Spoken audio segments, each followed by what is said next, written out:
Sam, we're good? Good evening, everyone, and Happy New Year, and welcome to our January 6, 2026 Angels Camp City Council meeting. Roll call? Yes. Councilmember Behill. Here. Vice Mayor Sharada. Here. Mayor Shemente. Here. Councilmember Scott. Here. And Councilmember Burley. Here. Good. Would you please all stand and join me in the pledge of allegiance? I pledge allegiance to the flag of the United States of America and to the republic for which it stands, one nation, under God, indivisible, with liberty and justice for all.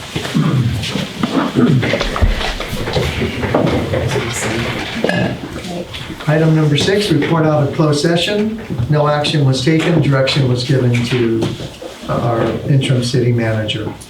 Item number 7, approval of the agenda as posted or amended. Any council members would like to change the order of the agenda? Any members of the public? Any members online?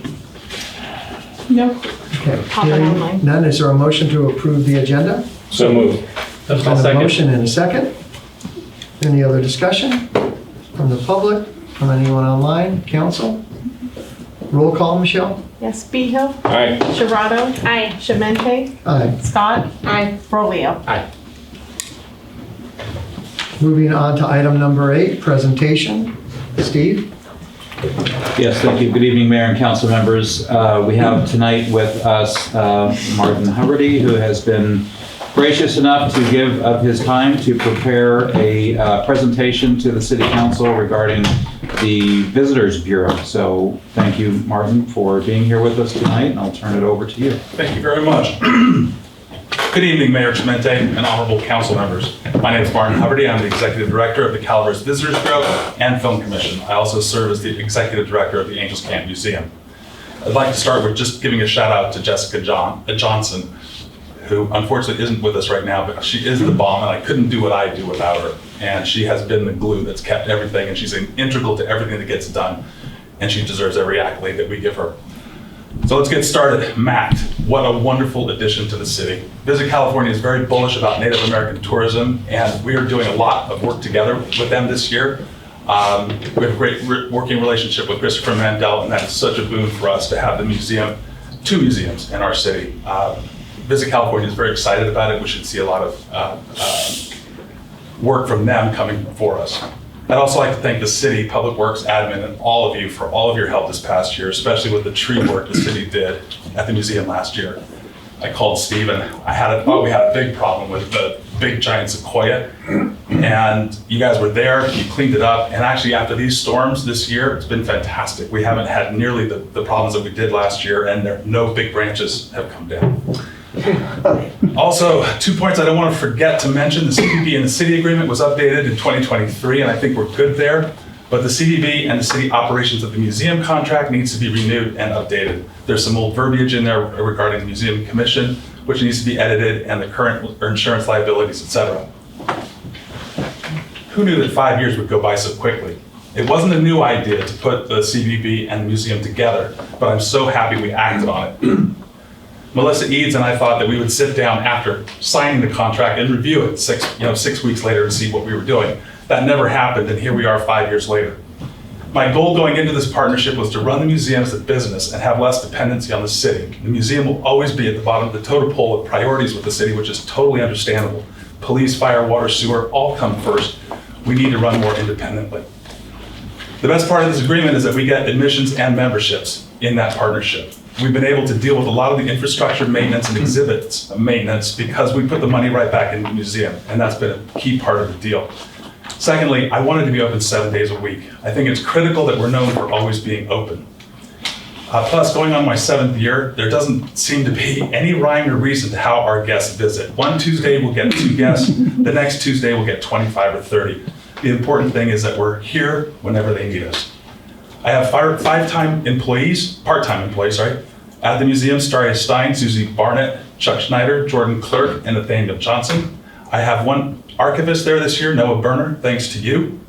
I have 5 volunteers, 3 docents, Tim Chisholm and Ernie and Ian Jones, Colette Scales, who assists Noah with files, and Teresa, who assists Noah with identifying textile. It's an awesome team, and like I said before, we never do it without our den mother, Jessica. We had 30 groups, museum field trips, go through this year, a total of 1,277 guests. The Michelson exhibit and the Calaveras County Office of Education have been fantastic. Top notch. We've had just a ton of kids through. Admissions for 2025 were just under $70,000 with 5,137 visitors. Curation of exhibits over the time that we've been there in total, we're around $65,000 in grants, and we've created 12 new exhibits. Admissions have paid for things, mainly for museum wages, but things like termite mitigation in the mining and ranching building this year, building and exhibit maintenance, security updates, landscaping, utilities, pest and weed control, insurance, and bookkeeping. The list goes on.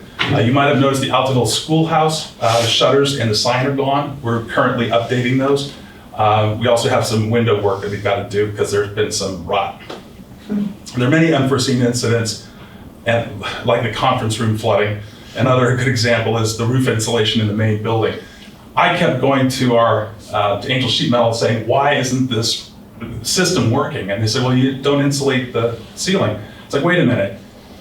When it's on heating, we're fine in here. When it's on cooling, it's 110, when it's 110 outside, it's 108 in here.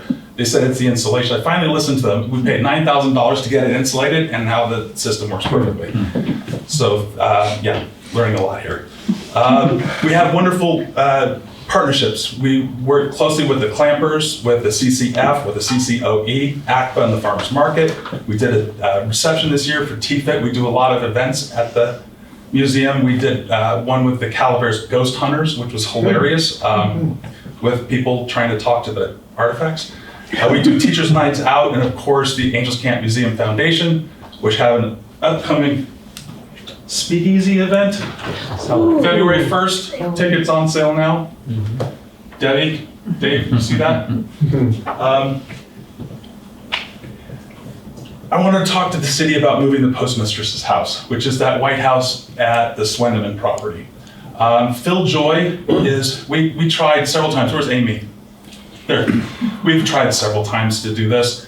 The main idea is to give us more exhibition space at the museum. At the moment, we have so many more artifacts that we could be displaying, and to bring this house from the Swendeman property and put it on the museum and to dress it like an 1880s house so that people could walk up and look in the windows and see it all dressed would be phenomenal. The cost keeps going up every year that we don't do it. We've had 2 companies come out and give us bids, but this third guy, Phil Joy, just did the Douglas Flat Schoolhouse. He raised it, they put in the new foundation, and he's lowered it. He's looked at the school, I call it the schoolmistress's house. Some people call it the drug house, I don't know, whatever. It's an 1880s house, it would be a phenomenal exhibit. Phil Joy would want to take the roof off and move it, not do the wires, Amy. That was a huge expense as well. But I really want to get a feel from the council as to your feeling whether we should do this or not. The moving costs right now are about $50,000. We couldn't build it for $50,000, but again, to move it, I think it would be a wonderful thing. Having said that, there are also infrastructure things that I would like to talk to the city about. Actually, I left it in the car, but I have a piece of the roof. I don't think the roof on the main building has been looked at in 40 some odd years. We just had a roofer come out and look at it. It's time for that to get done. He bid about $16,000 just to replace the roof on the top building. But again, I'd like to talk to you this year about that. I want to thank you for supporting Noah Berner, the archivist, of the position this year. Noah began working at the Angels Camp Museum on December 26, 2023, and since that time he's worked about a total of 2,425 hours and accomplished the following. He's located and scanned over 5,000 donation receipts, catalog cards, worksheets, and deeds of gift. They are now searchable by keyword on our database. Using Catalog IT, he has cataloged and inventoried 5,935 objects. For context, when he began work at the museum, there were only a total of 1,962 objects entries in the catalog. Most of those had to be fixed, and most of them were incomplete. With a few exceptions, he's completed an inventory of the objects on display in the carriage house, archive room, upper museum, museum grounds, and an inventory of the storage areas of the carriage house has been completed with the exception of documents, photos, and books. He's currently working on the inventory of objects displayed in the mining and ranching building. The completed value estimates on 4,545 objects, the total value being $543,987. So this work is important to know the value of actually what's in those buildings. In this fiscal year, July 1st to 2025 to January 2nd, 2026, he's cataloged 2,404 objects, which is really good. It means he's moving faster. And so he feels that he can complete the inventory of the bulk of the objects on display in the museum by June 30th, 2026, which is what you gave him. Wow. Cataloging has involved recording at a minimum the following information. He puts in the session number, the object ID number, the donor information number, physical markings or taggings, the description, photographs. He puts down the condition, the location, physically locating the object, and in what area it's in, and then searching the museum records for information about the object, cataloging the object, and updating an object entry in catalog IT. When I came to the museum, it was probably 25 years ago, I wanted to know what the Hubbardys left. And at the time, the museum director said she had no way of knowing.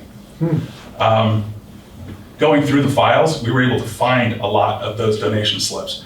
And it's really funny because down in the mining and ranching building, there's an old egg incubator, and I'm like, I know that egg incubator.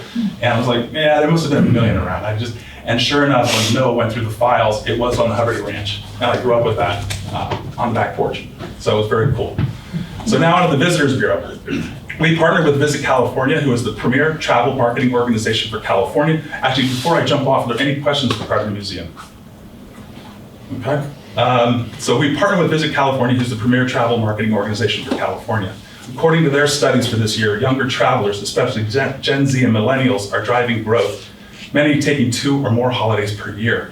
AI, social media, and digital tools are increasing, shaping travel inspiration, planning, and booking. Over 60% of younger travelers now use AI-based tools when planning trips.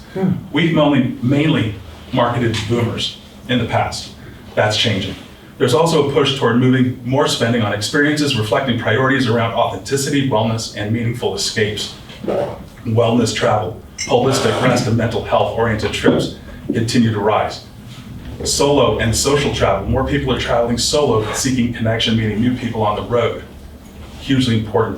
They really do promote road travel more than anything. And we belong to the Gold Country Visitors Association, which is everybody from Sierra down to Madera, and we meet usually once every other month. And we normally meet in each other's counties so we know what's going on, but we help promote the Highway 49 corridor. And I know you all know that Archie Stevenow, who was from Angels Camp, is the one who created Highway 49. Travelers are increasingly choosing accommodations as a core part of their trip. Design-forward hotels, unique stays, glamping, boutique inns, and heritage properties are influencing destination choice. Multi-generational or group trips are resurging. Families or friend groups are traveling together, combining luxury, comfort, and shared experience. Our transient occupancy tax is the best way for us to know that we're doing our job. We're putting heads in beds. For the fiscal year 2024-25, in the city, we were down $200,000 over the previous year. And I put that figure mainly down to Worldmark closing for their remodel. They are the largest accommodation and a wonderful resort, and they just completed their major upgrades. The county made just over what we anticipated and closed the year with just over 2.7 million in TOT, which was on a par with the previous fiscal year. Visit California reports that after the rebound in 2024, two pre-COVID numbers in tourist spending, they expect the number to drop substantially for 2025. They expect to lose 900 million statewide in tourist dollars. Wow. Visit California numbers for 2025 from Dean Runyon will come out in April of this year. They normally post towards the end of April. They project a significant drop off in international visitation to the tune of 9.2%. International tourism, especially from Canada, has dropped off significantly. I don't know whether you all saw that Vegas is down $4 billion alone just from Canada visitors. International tourism, especially from Canada, has dropped off significantly for the state, and we have seen a major drop off in our international visitors. We normally would have a slurry of people come through because they do the 2-week, a lot of the people that we know from the UK will come do a 2-week tour from San Francisco to Lake Tahoe to Yosemite, and they usually stop with us. We haven't seen that at all this year. I don't think it's going to hurt us as badly as in our urban areas, but because it just isn't the majority part of our business. I'd like to give a shout out to Darren Mills and his crew at the marina this past summer. He made it work with setting up the quarantines needed for preventing the golden mussel infestation.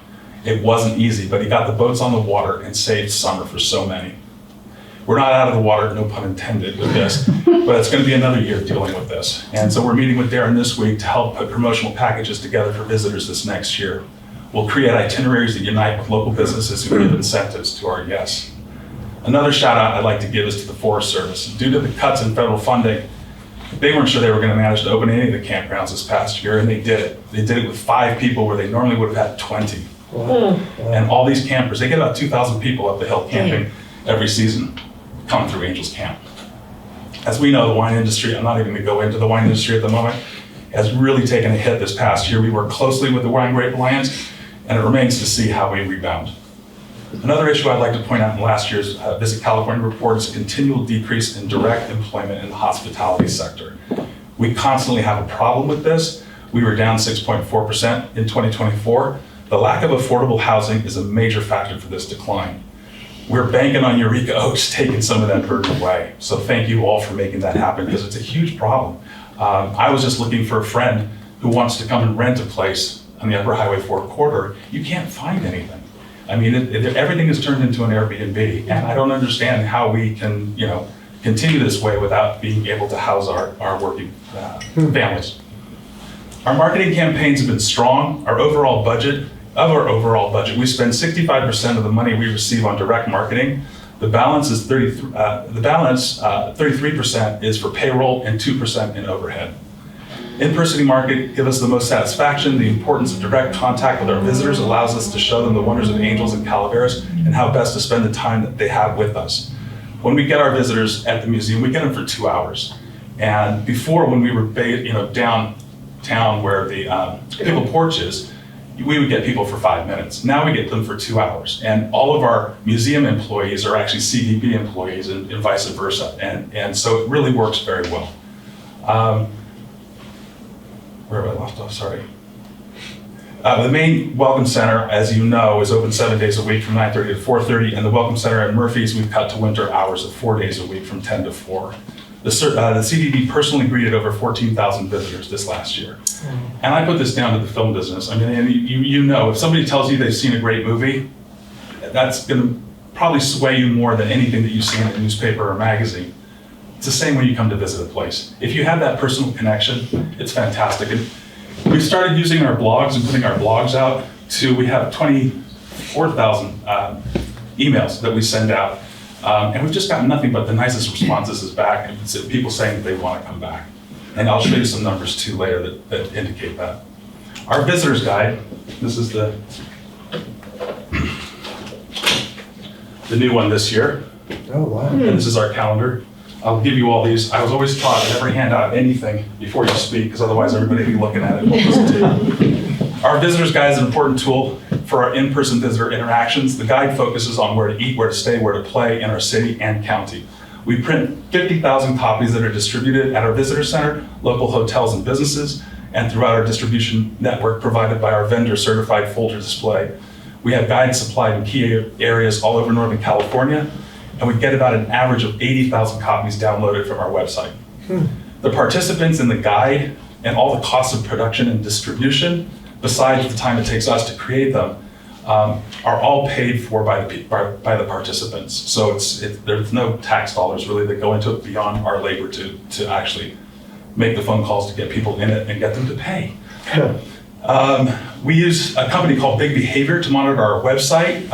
We just updated the look and functionality of our website to make it more user-friendly. I will be redoing the video at the beginning. It needs to be updated, but I'm going to wait for some better weather and springtime to get a lot of that footage. We also hired them this past year to update and track our SEO, which drives people to our website. This has been a really positive move, and they've been doing a great job. Our viewership is up on a monthly basis. We are also contracted with Placer AI again this year. I'm trying to negotiate. Our contract is up right now, but our fiscal year starts in July, so I'm trying to just span it for this year because we had less money to work with this year. But Placer AI acts as our data collection agency. They track our visitation by visitors' mobile phone usage, or their mobile phones. and they don't even have to be turned on, they still ping. The service allows us to accurately count how many people come into the county, where they visited, how long they stayed, and where they came from. We can target individual markets and zip codes with our marketing dollars so they're spent more effectively. It is a bit like Big Brother's watching you. For example, I know the Best Western and Travelodge see over 10,000 guests a year, just over 10,000 each, with a return rate of 3.47. Worldmark sees just under 50,000 guests per year with a 4.94 return. I know where they come from, how long they stayed, and their approximate income and ethnicity. Steve, I've worked with the other CAOs with this tool, and I would love if you'd like to work with me to come up with some reports for the city.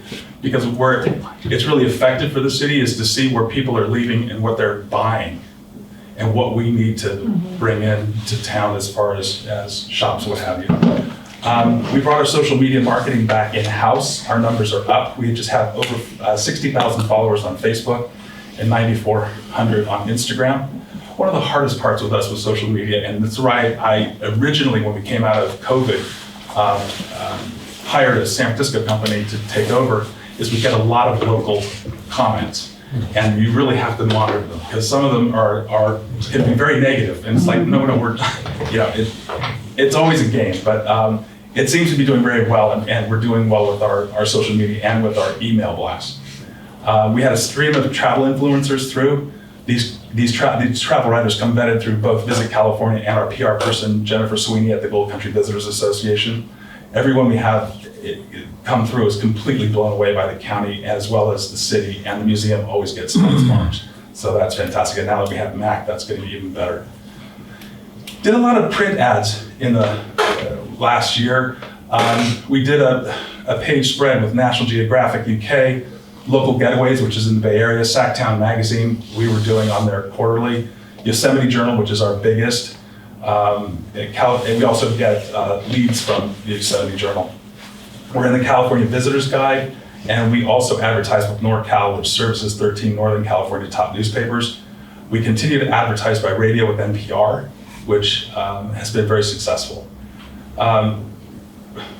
We also see a big role in helping to market the county. I mean, events are what bring people into our county, and we want to keep continuing to participate in helping people market and support these events. We do the Calaveras County Frog Jump, Jumping Jubilee, Irish Days Grape Stomps, Spring White Weekend, Homecoming and Murphy's, the Angels Camp Christmas Parade, Airport Days, Cajun Festival, Celtic Fair, Winter Fair, BMX. It goes on and on. I think it's really important to try and promote and help as many people do these events as possible, because that's, again, why people come into Calaveras. Calaveras Film Commission created the Forest and Fire Film Festival at Bret Harte this last year, which was really fantastic. The festival brought speakers and panelists from all over California, as well as we were able to showcase meaningful films, which showcase the causes and ways to prevent catastrophic fires. I tried to poach, also in the film world, I tried to poach Ong Lee. I don't know if you remember Ong Lee. They did Brokeback Mountain, Hidden Dragon, Crouching Tiger, or Crouching Dragon. Hidden Dragon. Yes. They were filming, or they were getting ready to film in El Dorado and Placer, and I got hold of the location guide. I brought them down here. The Tryons, Discornias, and the Fallendorfs all helped with showing ranch property and trying to get them. Ultimately, it comes down to the expense of bringing a whole crew and housing a whole crew. So they ended up staying there. We also tried to get the Leonardo DiCaprio film, which is just out now and is touted to win the Oscar. He was filming in Stockton and Sacramento, and they loved the Highway 4 corridor, but once again, housing a large crew was limiting for them. We did have a small film that shot up the hill, and they're just editing now, and they're going to get it to the Berlin film market here in the near future. So hopefully, fingers crossed, that'll do something. The CVB has a great board of directors. We're looking for 3 new board members. We'd like to focus on people who are directly involved in a business that caters to tourists. At the moment, we're looking for more representation from the city. We had Betsy Utley from Wyndham, and hopefully we'll get Jim, the new GM, on board shortly. We're just letting him sort of settle in to be on our board. But if you have any suggestions, if you could let us know, I'll let the board president know. And I'd just like to conclude by saying the CVB strategy going forward into 2026 and beyond is to maintain a delicate balance between our visitors and locals and create an awesome getaway for our visitors without disrupting the residents' quality of life. Wow. So thank you. Questions? Wow.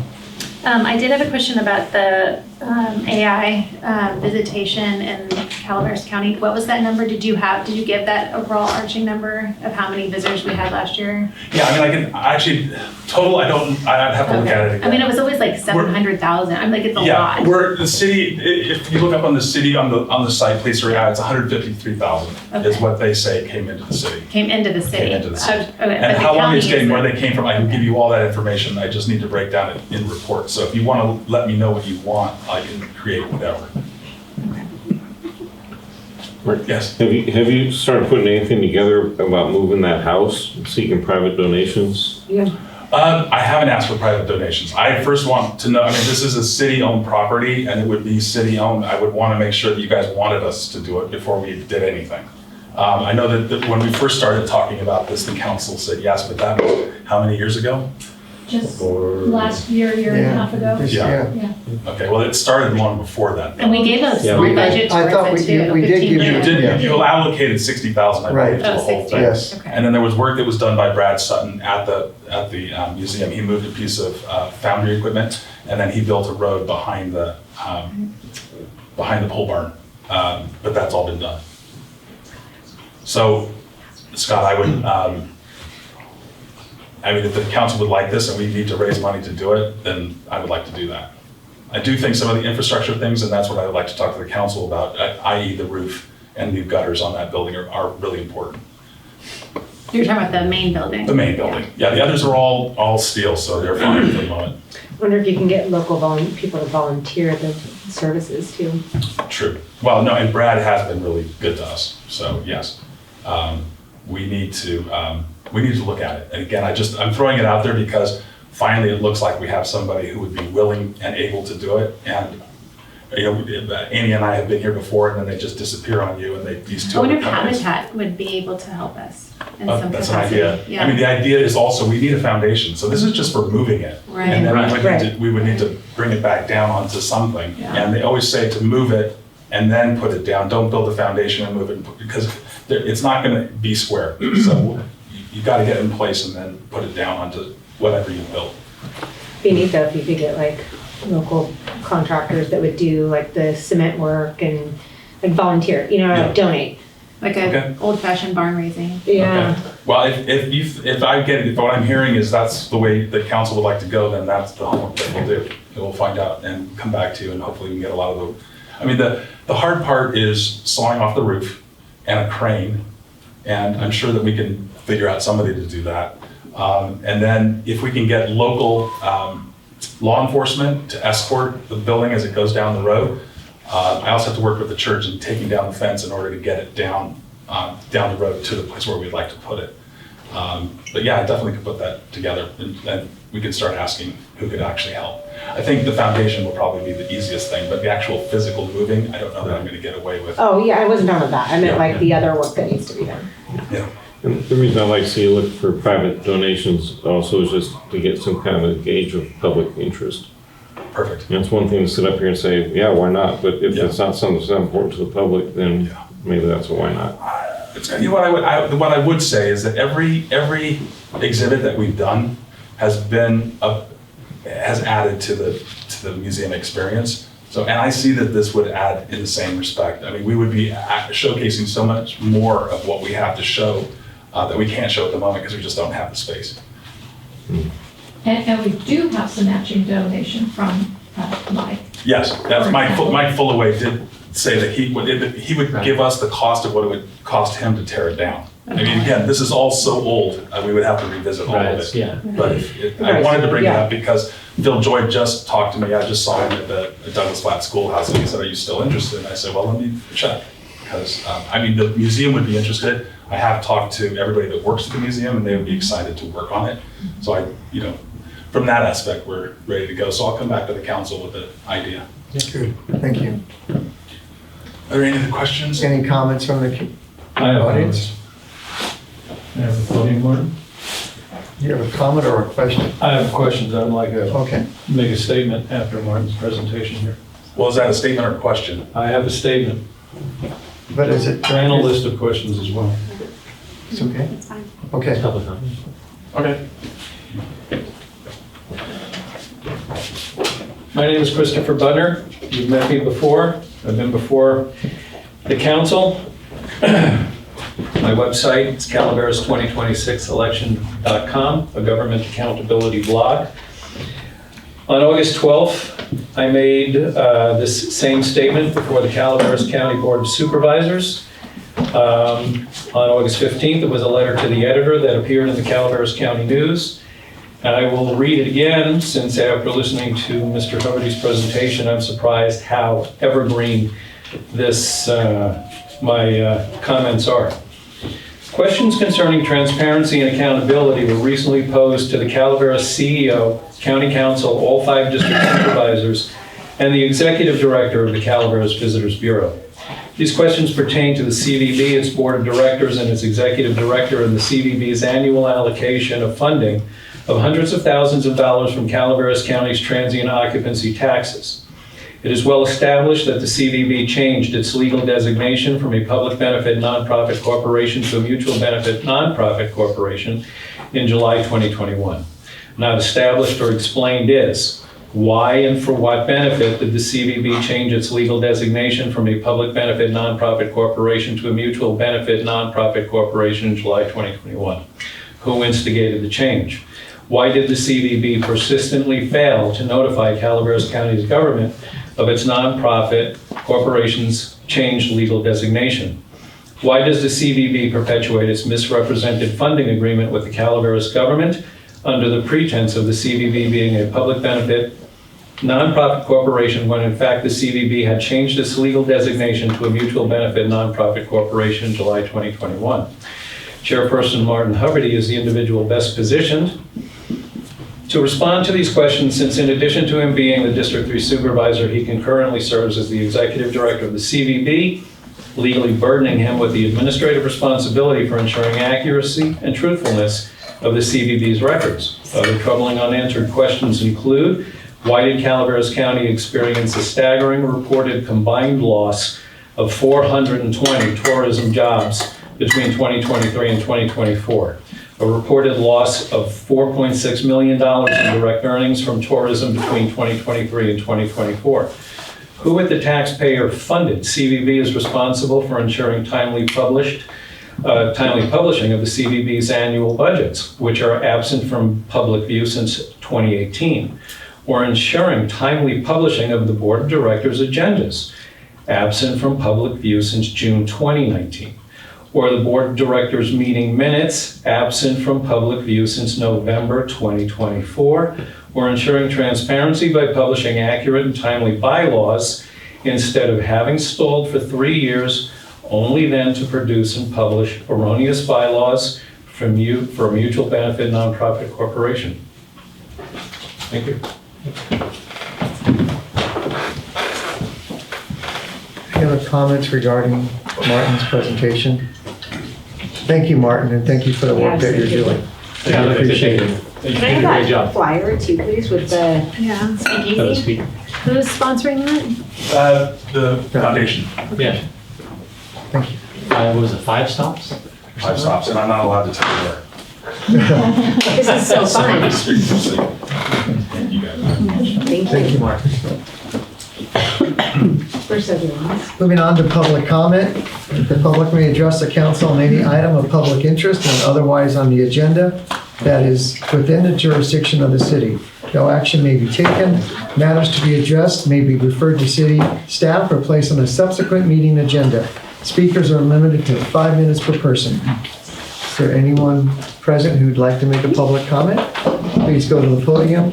I'm not sure if the mic is on. Please state your name. Yes, that's on. Hi, my name is Julie Douglas. I am a merchant in downtown Angels Camp. I own Crafty Chicks and Company. And I am just here today to thank you, the city, city council, city administration, whoever handles the frog bucks. Thank you so much for continuing that program again this holiday season. We really felt the difference. Local merchants, and interestingly enough, I don't know if some of the people using the frog bucks were recipients or if they actually purchased them themselves, but we had a lot younger demographic coming through with frog bucks. Good. And it was nice that you could use your phone this time instead of having to print it all out. So again, I want to thank you so much. It seems like this holiday season started later this year, but once it did start, it was just crazy busy. And so I thank you so much for that and supporting downtown. Thank Well, you. good, thank you very much, thank you.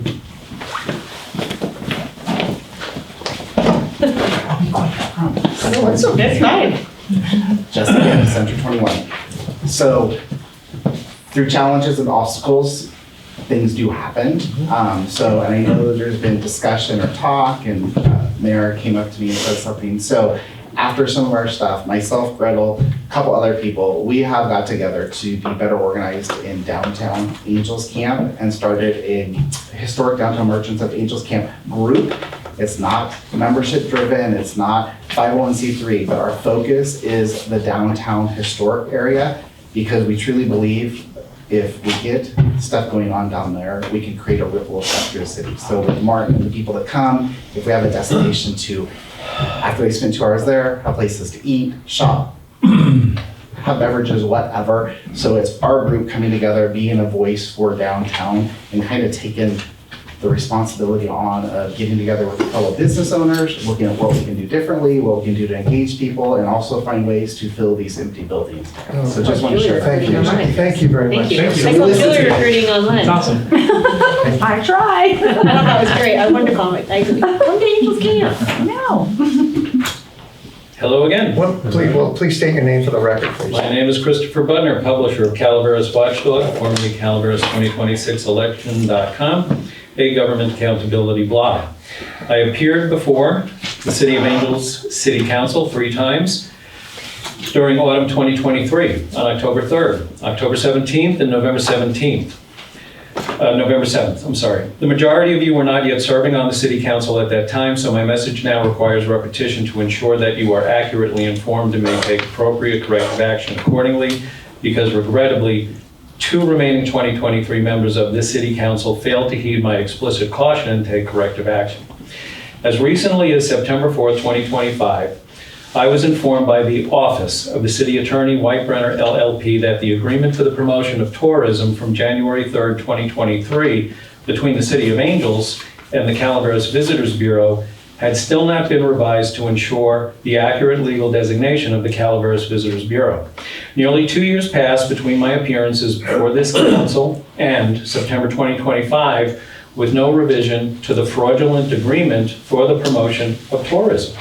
This afternoon, January 26, 2026 at 3:28 p.m., I emailed the city's legal counsel, Douglas White, of White-Brenner LLP, a public records request to discover if the January 3rd, 2023 agreement for the promotion of tourism between the City of Angels and the Calaveras Visitors Bureau had been revised since September 4th, 2025 to ensure the accurate representation of the legal designation of the Calaveras Visitors Bureau. It is alleged that the Calaveras Visitors Bureau committed fraudulent misrepresentation of its legal entity type by falsely entering into an amended agreement for the promotion of tourism with the City of Angels on July 1st, 2019, and again on July 3rd, 2023. Calaveras Visitors Bureau is a mutual benefit nonprofit corporation. It is not a nonprofit association as claimed. There is no innocent mistake here. There is only alleged negligence and intentional misrepresentation here. There is also alleged incompetence and malpractice by your legal counsel, White-Brenner LLP. The Calaveras Visitors Bureau converted its legal entity type with the State Attorney General's Office and the Secretary of State's Office from a nonprofit public benefit corporation to a nonprofit mutual benefit corporation effective July 12, 2021. Let's revisit the timeline now. On September 4th, 2023, I submitted a Public Records Act request to the City Attorney, White-Brenner LLP, for the executed amended agreement for the promotion of tourism entered into between the City of Angels, a municipal corporation, and the Calaveras Visitors Bureau, a nonprofit association, authorized by Resolution 23-02, unanimously approved by the City Council on July 3rd, 2023. In September 2023, upon its continuing inability to locate the missing executed amended agreement for the promotion of tourism from January 3rd, 2023, the City of Angels administration and city attorney, White Brenner LLP, endeavored to recreate the document and obtain the required signatures to enact terms of the contract. This recreated contract was emailed to me by a representative of the city attorney, White Brenner LLP, on October 10th, 2023. The Calaveras Visitors Bureau representative and signatory of the most recent agreement, Calaveras Visitors Bureau Executive Director Martin Huberty, falsely affirmed the Calaveras Visitors Bureau legal entity type on that September 2023 agreement as a nonprofit association. I will leave you copies. In light of these facts, continued funding of the Calaveras Visitors Bureau by the City of Angels must necessarily cease until the Calaveras Visitors Bureau Corporation type is legally corrected and an amended agreement is drafted and voted upon. Failure to do so subjects the City of Angels to a formal external audit. My name is Christopher Butner, publisher of CalaverasWatchdog.com, a government accountability blog. Thank you. Good evening. Anyone else in public present would like to make a comment?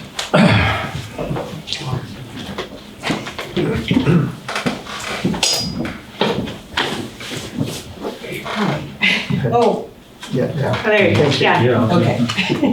Couldn't see the light from here.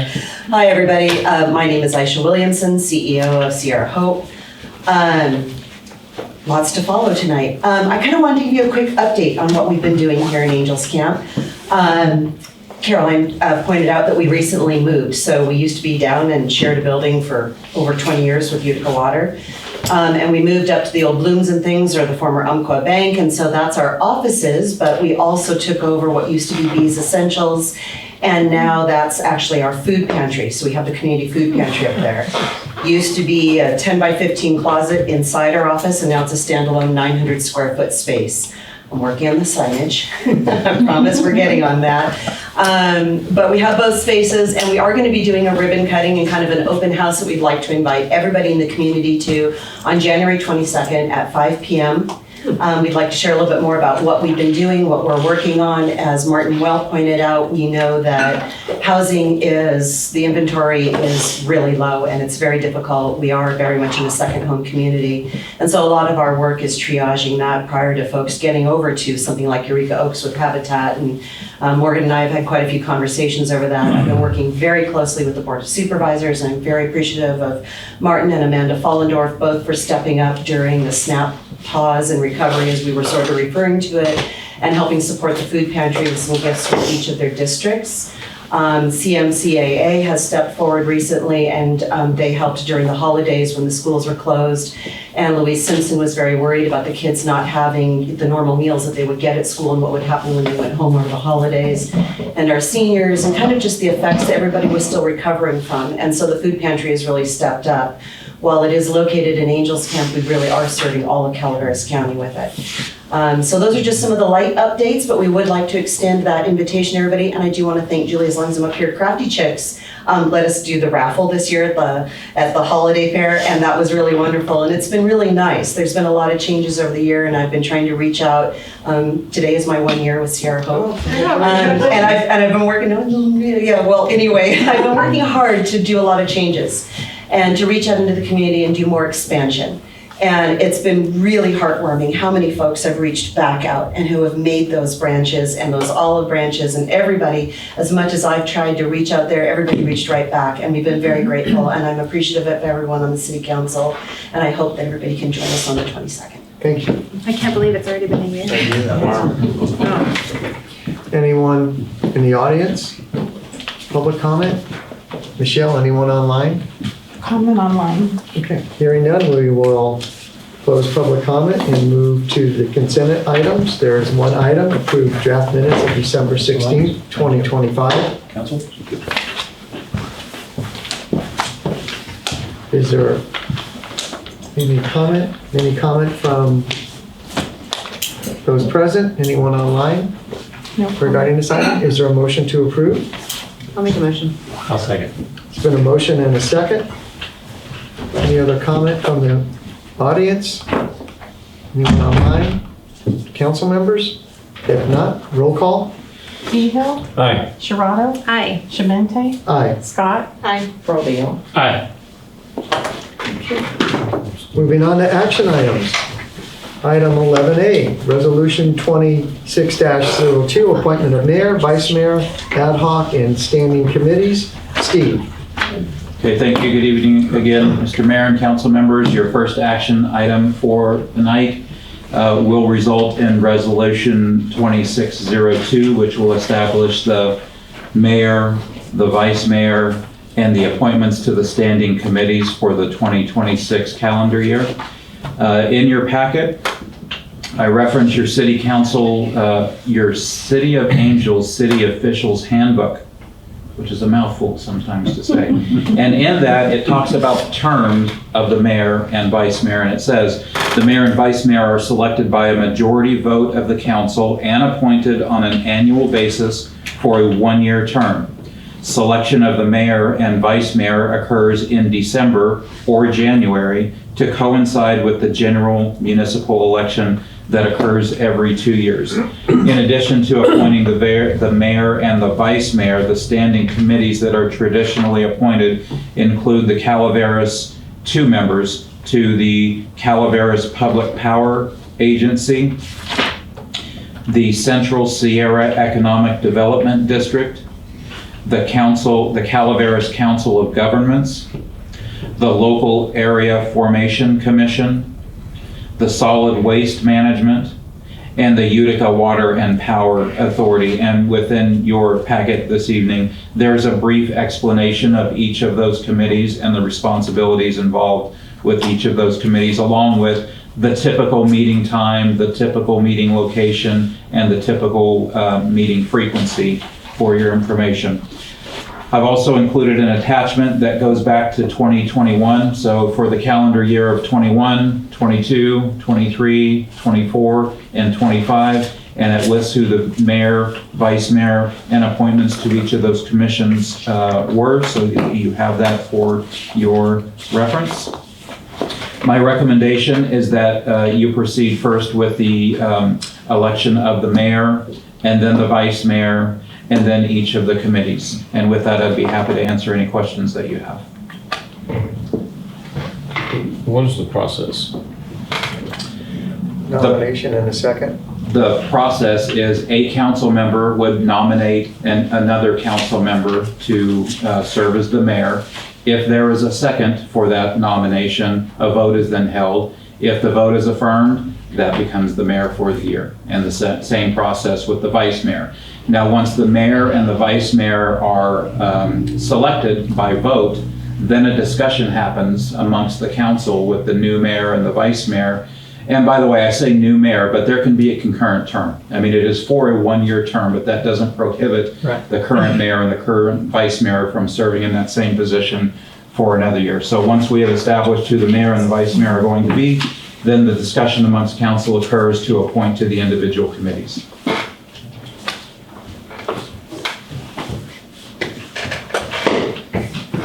Holy Nanders, I've never seen you guys before. So it's open for nominations now. Yes, it is for mayor. I'd like to nominate Caroline as mayor. I'll second that.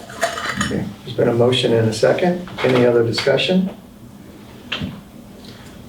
Before we take a vote, I just want to share, it was my extreme pleasure and honor to serve as mayor. I thoroughly enjoyed all of the tasks and duties that were assigned, and I wish Caroline the best as she steps into this new role. It is an exciting role, and again, thank you. I appreciated the support that I received.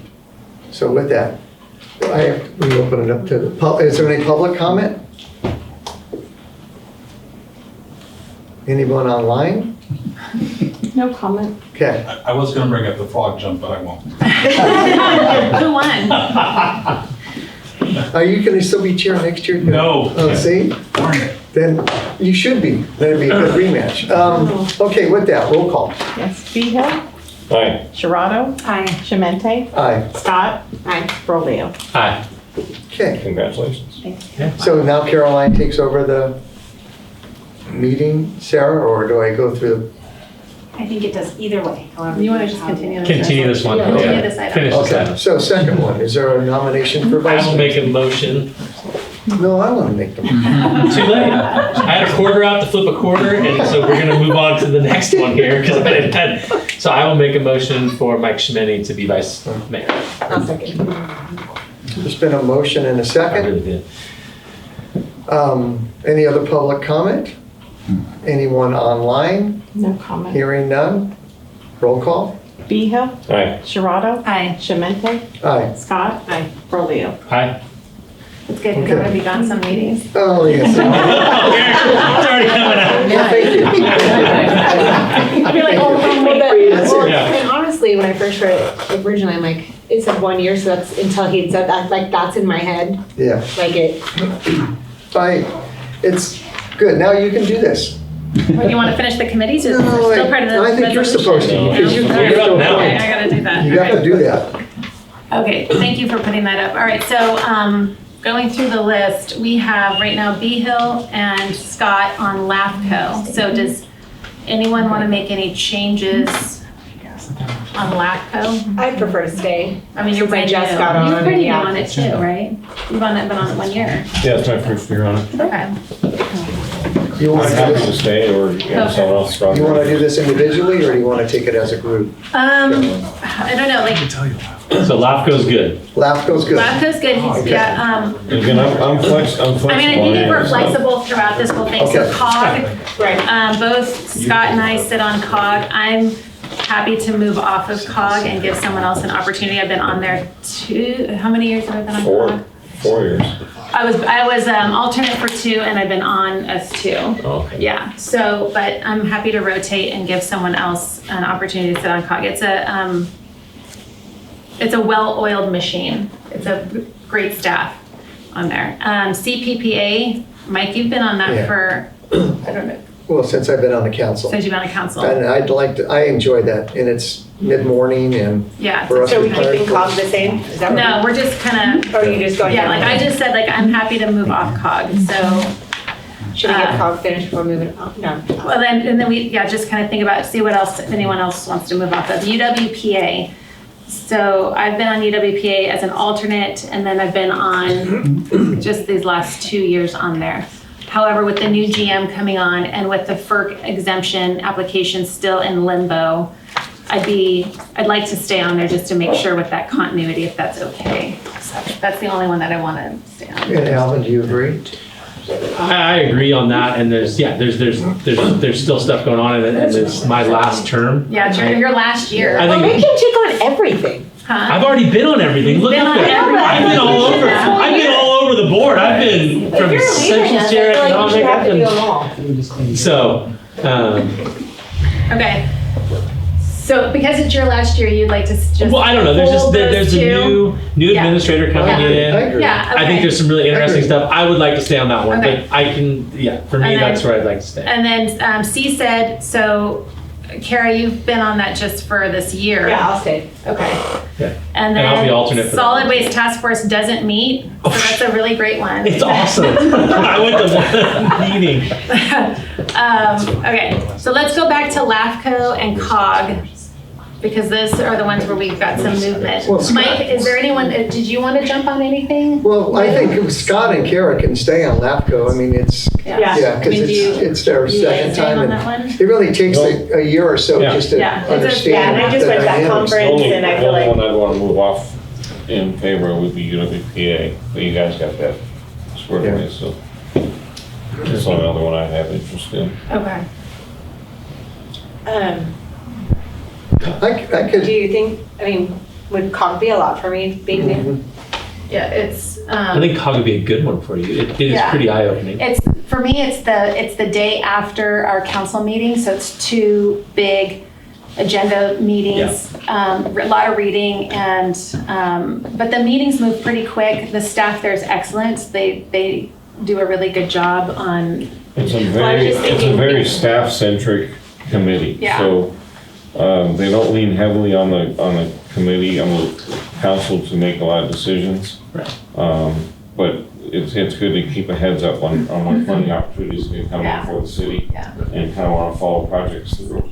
I was just thinking, because LAFCO, we don't meet as much. Steve said, well, I've not been to a meeting at all. yeah. Yeah. So I didn't know if maybe, Yeah, I'm ready to move off of. And I've done COG 1, 2, 3 years, and I've been alternate. So I mean, Yeah. I will stay as, I will hop on if somebody wants me to. But if either of you two want to take Caroline's spot in COG, I think that would be a different spot to learn and do. It's a weird timing because there's a bunch of us that are only we're in year one of our 4-year term, so moving around is a little bit of an awkward place. But anyway, I just if I'm holding the mayor position and the Utica position, I'd rather not do COG.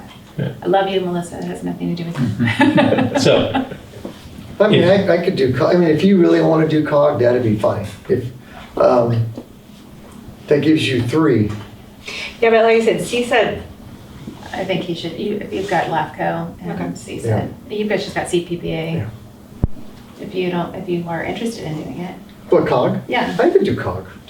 It's got 2 night meetings, oh my gosh, I'm old. back to back. it's whatever we decide. Yeah. So, It's fine, I'll do COG for you.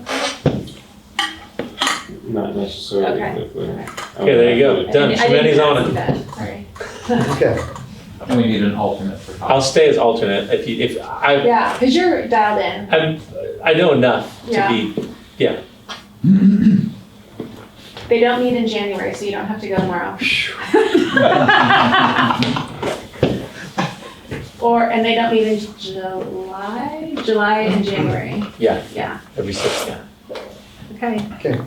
So, do we need did you keep track of all that? Do you mind, can I recap? Make sure I got it? Okay. Thank you. So I have Sherrod as mayor, Shemente as vice mayor.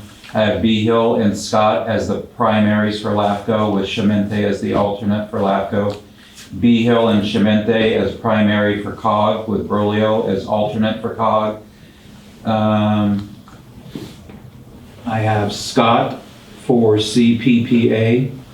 No. Shemente. And I'll still be alternate if you want me to. Shemente as primary for CPPA and Brolio as the alternate. I have Sherrod and Brolio as the primary for UWPA, with Shemente as the alternate. Scott as the primary for CSEDD, with Brolio as the alternate. And Brolio as the primary for SWTF, with Shemente as the alternate. You're on a lot of alternates. You're all over, I think. Yeah. Lost edition here. Like it's anyway. I don't know if you wanted to pick up any alternates. No. Okay, so I make a motion to approve the committee appointments as discussed. Second. Roll call. Oh, public comment. Thank you. You're gonna have to stand on top of me. Thank you. All right, public comment. Well, it's not the best public comment, but we were just curious what all the acronyms actually, what all of the initials stand for, because we were making them up.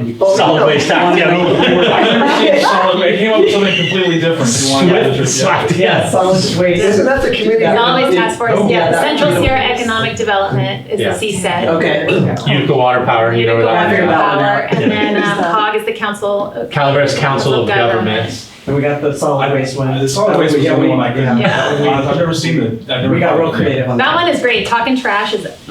I learned more. Wow, that was a dad joke. That was a mom joke, yeah. Okay. Talking got trash. Okay. Okay. So, any other public comment? Anyone online? Nobody online. Okay, great. So we have a first and a second. Can we have roll call, please? Yes. Behill. Aye. Sherrod. Aye. Shemente. Hi, Scott. Aye. Brolio. Aye. I can be more vocal now. You can, absolutely. Okay, moving on to 11B, ordinance 552, introduce, waive the second reading by substitution of title, hold a public hearing, and adopt ordinance 552, updating the 2022 building codes to the 2025 building codes. Amy Augustine. Mayor, council members, hold on, I gotta readjust. Mayor, council members, this is for the second reading, so we are asking that you actually vote to adopt ordinance 552. There is one correction on the ordinance. It actually reads that it would be enacted February 5th, 2025. It should say February 5th, 2026. But with that change, we would recommend that you adopt it. It is for consistency with state law. We would be adopting the 2022 building codes, and I'd be happy to answer any questions. So I mean, why did it take so long if they were adopted in 22? Is it just a whole process that it has to go through? It's an international code, and it takes 1 year for the state of California to get it published. So we're Okay. always a year behind. Okay. Any other discussion? No. Any public comment? Anyone online? No comment online. Okay. And with an ordinance, we just do a regular, okay. Do we have a motion? I'll make a motion to approve. I'll second. Motion and a second. Roll call? Yeah. Behill, Aye. Sharado, Aye. Shemente, Aye. Scott, Aye. Brolio. Aye. Right, 11C, Resolution 2605. Number 1, approving the lot line adjustment between the city and Wilson, attachment A. And number 2, dedicating a 150 square foot portion of land near the Slate Circle parking lot to Mark Wilson, attachment B, exhibit A and B, city to Wilson. And 3, accepting a portion of land from Mark Wilson encompassing a portion of Raspberry Lane and a portion of the Slate Circle parking lot, and authorizing the city administrator to prepare, execute, sign, and record all applicable documents except for deeds, attachment B, exhibit A and B, Wilson to city. Number 4, authorizing the mayor to sign associated deeds on behalf of the city. Amy Augustine, city planner. Mayor and council members, this was an item that was brought to you in closed session. Mr. Wilson, Signal Service, had approached us to basically give the city Raspberry Lane, as well as the entrance, a portion of the entrance and exit to the Slate Circle parking area, and you asked that we proceed with that as long as we bore all the costs associated with it. That is what we are proceeding to do. The 150 square foot portion of land that we're asking for the city to give to Wilson, that's actually landscaped area and a little bit of paved area. So we don't really want to be maintaining that landscaping. So it also makes a nice straight line. Otherwise, I'd be happy to answer any questions. Can you bring up the map for me? So, because I just needed you to like point to what exactly we're giving him and he's giving us. Next one down. Yeah. Down again. More down. More down. There we go. Actually, one more down. And one more down. I lied. Okay, there we go. So this is what he has. And basically, we would give him this little piece right here. And he would give us this and that. Okay. So basically it takes in the sidewalk and goes to the edge of the building, all the way up to the top. This is where the landscaping goes around the corner and where he parks his car. This is the entrance into Slate Circle parking. Sorry for touching the screen. And then this is the exit to get out of Slate Circle parking. Battery. So is the back portion, is that landlocked? This, no. Talking about the parking lot up top? The whole parking lot No. itself? Well, first of all, he has access here. No, he's got a driveway that goes right there. It's a little cement thing. There's landscaping here. There's a little cement thing where he sometimes parks a car that goes into the back. This is a road to go to all the parking that's back here. Okay. That's really hard to see. I'm visualizing it anyway. Say what? I can visualize it anyway. Yeah. Yeah, and this little bit that we would be giving him off of this part of that parcel is, again, it's landscaped right here, and there's a little bit of cement right there, where he actually drives in and out with one of his vehicles. Oh, you're fine. I just didn't want you tripping over the. Thank you, Amy. Any other questions from the council? Nope. Nope. Any public comment? Questions? Anyone online? No comment. Does he actually own Raspberry Lane? Yes. Yes. And part of the park. Well, now. Right now, yeah. Remember all those fun things you got popped up when you're on this thing? Yeah, it's kind of crazy. Yeah. Interesting. It is not unusual in the city for people to own. I had to set up a toll booth. Right. I know. I'm like, he could have done a lot with that. That's So, cha-ching, cha-ching. Okay, so do we have a motion? I will make a motion. I'll second it. Roll call, please. Yes. Behill, Aye. Sharado, Aye. Shemente, Scott, Brolio. Aye. Aye. Good idea. Yeah, let's, we're gonna take a 30-second break. break. Go back in 2 weeks.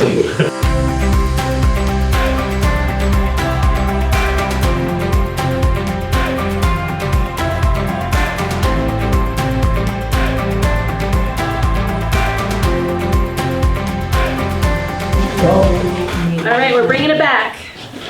We're moving on to item 11B. Resolution 2613 to extend no late fees or shut-offs through March 31st, 2026, shut-offs through March 31st, 2026 for utility billing. Michelle, Finance Director. Thank you.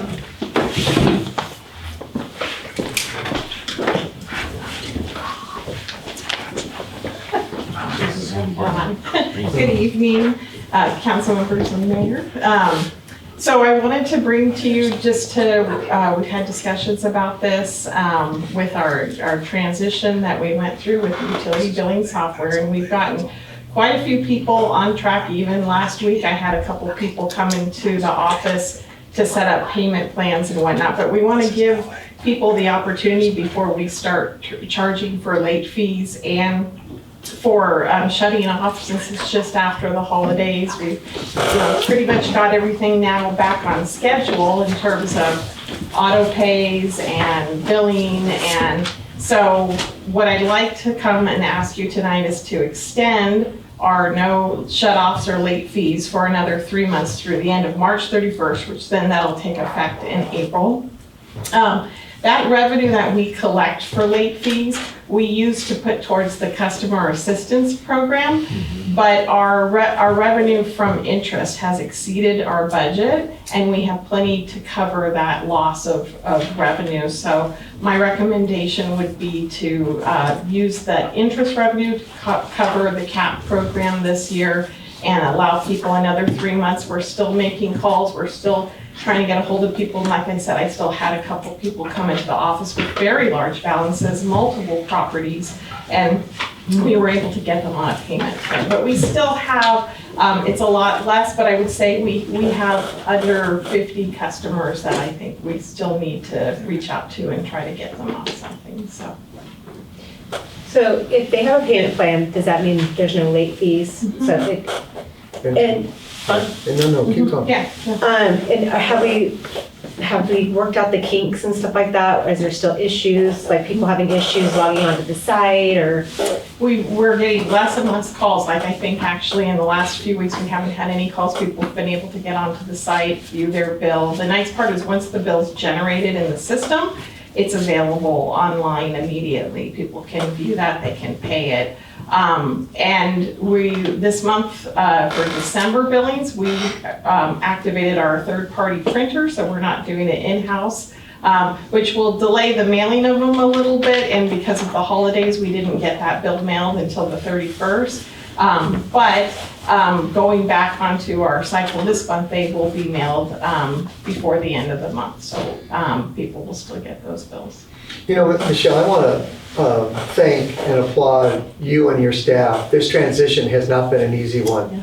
And you've always tried to maintain a smile on your face, and you coming to us with these suggestions is appreciated. Thank you know, and you're very cognizant, because you're dealing with it on a regular basis of of those folks who are coming in and struggling. It was the holidays, and the suggestion of extending it to March is I just wanted to thank you for that. Thank you, yeah.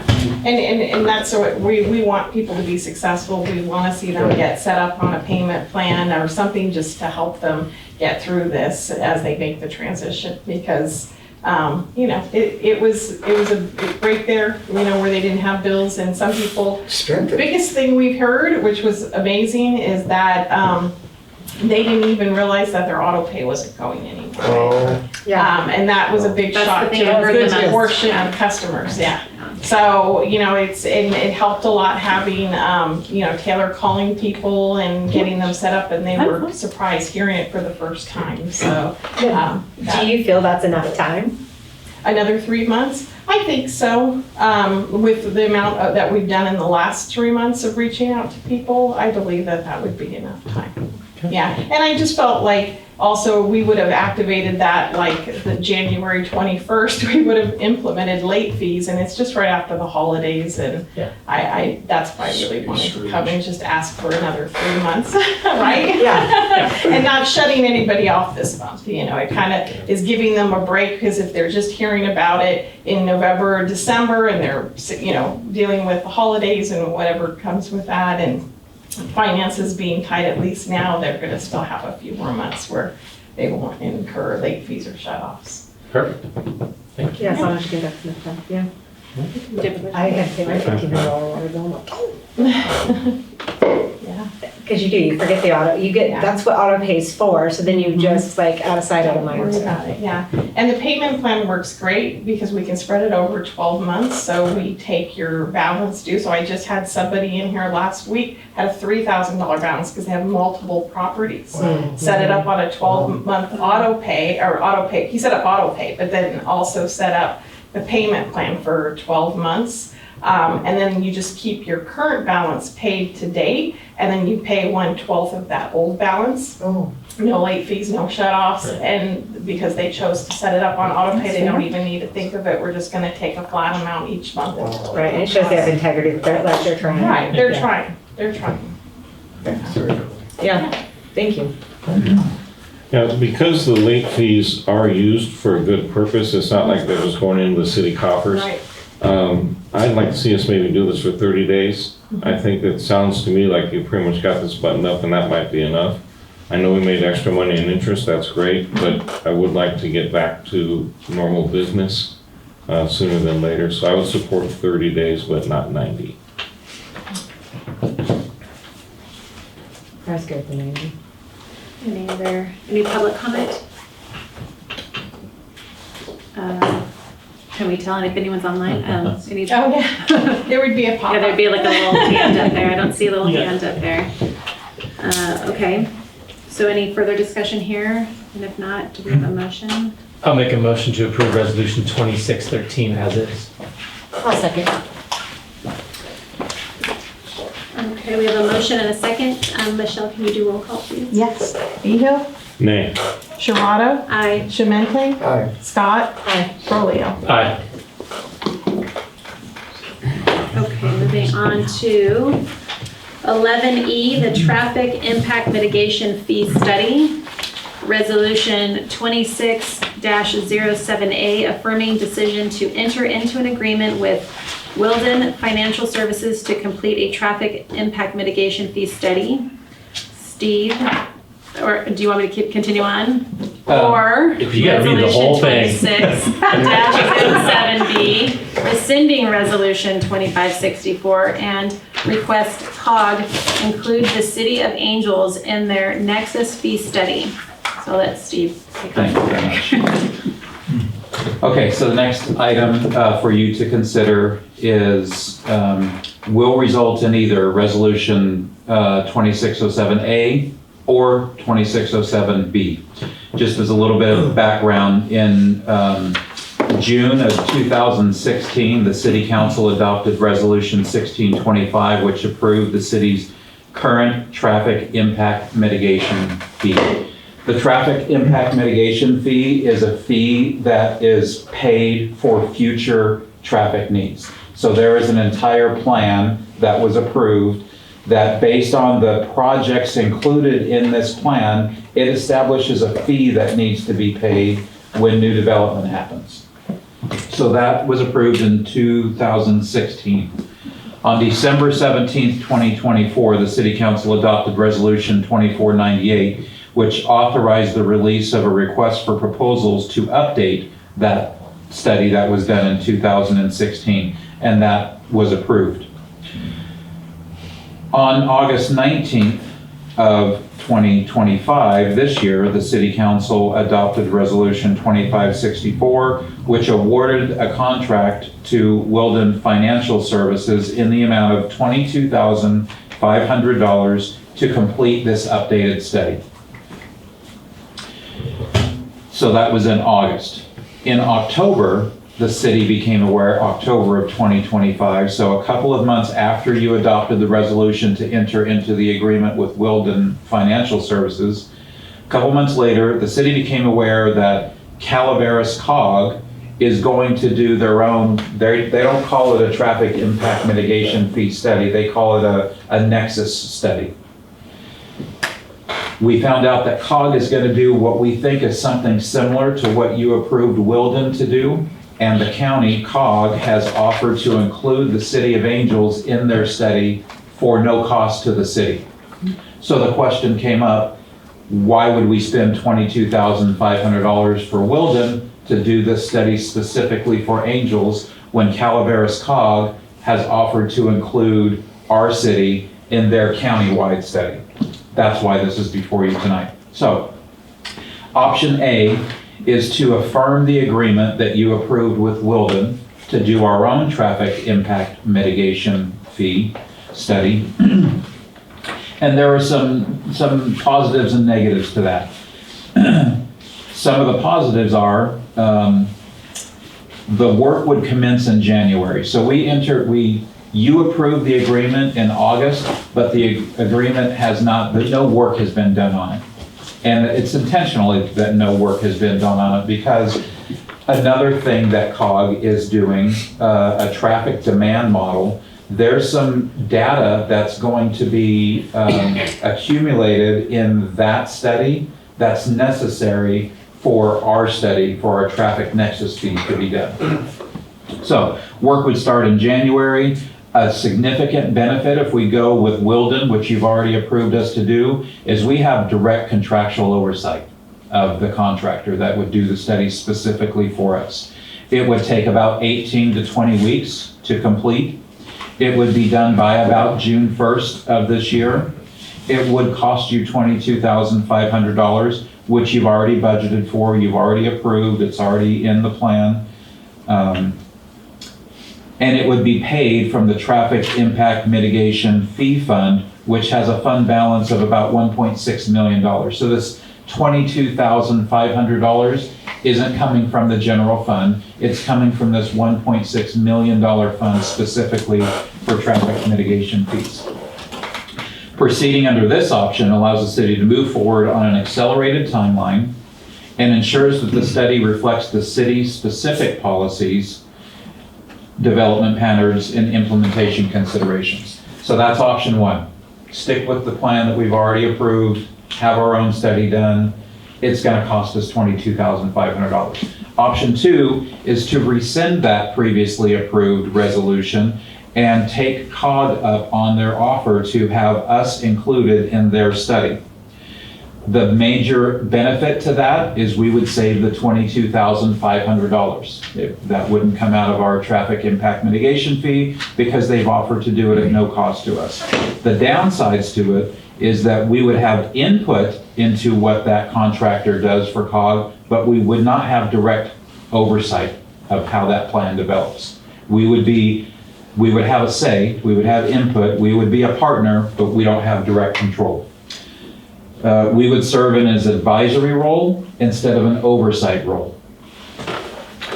The work would start in about July of 2026 and it would be finished in about February of 2027. So if we go with the county, it's about an additional 6 to 8 months time that we would wait for this study to be done because Wilden can do the study specifically for Angels, start more quickly and at a faster pace than the countywide study. Proceeding under this option allows the city to benefit from a COG-led Nexus study with no direct cost to the city.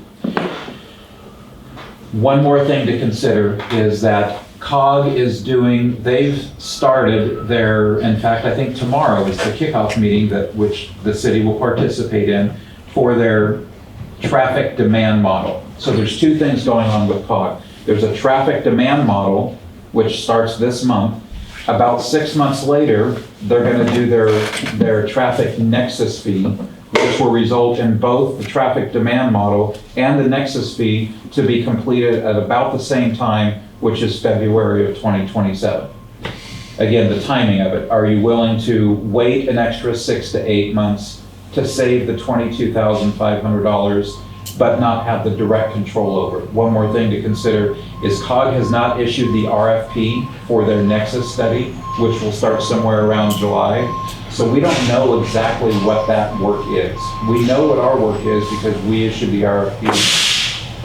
I'm not 100% confident that what COG is doing is exactly the same as we're doing. It's probably what we're doing and a whole bunch more. So there may be some benefit in that.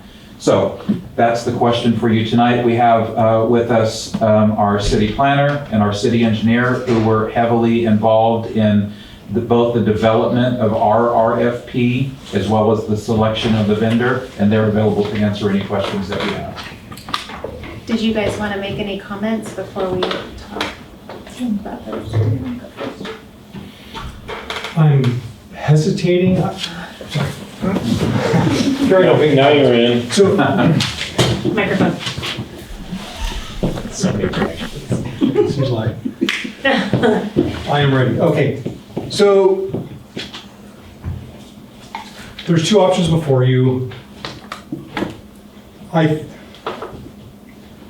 hesitate because I think too much about it. So let's just come out with it. So the proposal that Wildan has put forward has an opportunity for the city council to tune in, not the city council, the city through staff, to tune in a fee program that fits the specific needs of the city to fund specific capital improvement projects for the city. The COG is responsible for regional projects in Calaveras County. So where they may have a project that's on Highway 4, Highway 49, perhaps Vallecito Road, Murphy's Grade Road would be like a road of regional benefit within the city. If we had a project that needed to be done on Angel Oaks, Foundry Lane, those are all very specific projects to the city. And the city, in collecting the fees, sets the priority on those projects. We already went through and did an RTP update last summer. So we have a priority of projects that we want to fund with, I'm going to call it the local traffic impact mitigation fee, which is the program Wildan is proposing. If something happens, the city council can ebb and flow, zig or zag, with like, there's a project that this was the number one priority, and if something comes up and number two needs to go to number one, we have the ability to do that with the council members here without going to COG and getting another permission. I think it keeps the local funding for the projects within the city. So, Aaron, what's a Nexus study? So essentially that's what we're doing. Nexus is proportional benefit. Okay. So if you're going to charge a new development $5,000, you need to demonstrate that they're contributing $5,000 worth of demand to that improvement. They do them for water rates, sewer rates, everything has a Nexus component. Yeah. Okay. You know, I just want to remind the council that when we talked about it, we were in the middle of talking about our building fees, what it costs to construct a new home. And at that time, if you were going to construct a 2,000 square foot home, it was around $50,000 worth of fees. Now granted, $10,000 of that is school mitigation, so that goes off the top. But the traffic mitigation fees were based on a study done by a previous council. And And I joked that there were 5,000 stoplights included. So it drove the price of that fee because of the traffic mitigation study was done based on all these projects that we wanted to do. And, I believe at that point, the intent was to figure out a way to lower the cost of building a home in Angels Camp. And that was the rationale used to go into a traffic mitigation study, so that we could take charge of and look at how do we decrease the amount of money it costs to build a home in Angels Camp. As far as direction given, you had mentioned we can have input into the COG study. I mean, can we get into the nuts and bolts of like the street projects or like certain things that we want to do, or we can give them that and then they can take that into consideration, but it's not guaranteed? Is that what? Yeah, so the executive director of COG has assured me that we will have a seat at the table. We will be a partner in the project to give that level of detail. But my concern is in addition to the accelerated timeline, I don't know exactly what that thing is because it hasn't been developed yet. There's no document that I can look at and compare it to what you've already approved us to do to see what, if any, differences there are. Well, I don't know if I read that correctly, but are we also behind time of when that study was actually supposed to be completed by? So this actually puts us out even further to have that done? Yeah, basically, this study with Wildan was supposed to be done by December 31st. We delayed it because COG wants to do an updated traffic demand model. So we are waiting until they do that. Did we have to? No. But because they have started it, we decided, hey, let's go with as much updated information as we can possibly have. So, but for them deciding to update that traffic demand model, we would have already had our fee update to bring to you. There are many flavors of traffic impact mitigation fees. There are many ingredients that go into doing a traffic impact mitigation fee. There are jurisdictions that do both a regional fee and they also do a local fee. I wanted to point out a couple things about Wildan that I think are super important to your council from what I understood you wanted to do. Economic development is what I heard. Lower traffic impact mitigation fees are what I heard. Wildan is specifically in a position to do exactly that, the way we want them to do it, and to lower the fee and lower the fee until we are satisfied with it. They have done enough of these that they know how to do that. They have done enough of these that they know multiple planning funding sources to do it. A little bit more creative perhaps than has been done in the past. The automatic way you do this is you go to the Department of Finance and find out you've got a 2.5% growth rate. Well, how well has that worked for us? They are not going to use that. They are going to use a market-based approach, not build out. So I think that from a standpoint of what I heard you wanted and what we would be able to deliver for you with having control, I'll just use the word complete control over the process, would give you the product you are working for and actually want to see. But I'd be happy to answer any questions. Go. This is like off, but our road work that's getting ready to start back up again, will that have any effect on the study? No. So basically, this is only for new transportation projects that new development cause us to need. No, none of the money is coming out of road improvement fees. Anything we save by going with COG, not going to fix a road, not going to fix a pothole. Our traffic impact mitigation fee price already includes this cost. We have already charged people to do this. It is a requirement of our process that we do this. And again, people have already paid for us to do this from this fund. I Is there a timeline, like last time we did this was 2016, is there any sort of state timeline that we have to have it done every 10 years, or is it You are just? supposed to do it every 5 years. So we're already, already behind. So that was my question there, and then, if we rescind, because we've already entered into a contract, what is our cost to get out? Or is there?